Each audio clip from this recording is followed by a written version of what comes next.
Hey guys, so y'all know me by now. My name is Jessie. I am the creator of LightBurn Boot Camp, and I wanted to show you real quick one of the first files I've ever made in LightBurn and what it has done for me. This file right here that you're seeing on the screen has turned into this.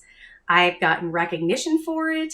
I've been in a couple of different magazines, and it's a wonderful file, and I made it all in LightBurn. So if you're looking to do something like this, or maybe you want to make lanterns. Maybe you're all about 3D functional design and you're just not sure how to do these things.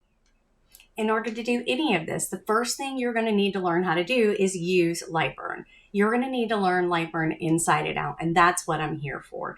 So please join me this weekend for LightBurn Boot Camp. Starts on Saturday, goes through to Sunday. And if you want more information, just check the link in the bio or reach out to me directly if you have questions. I look forward to seeing you there, and I look forward to teaching you how to do all of this and more.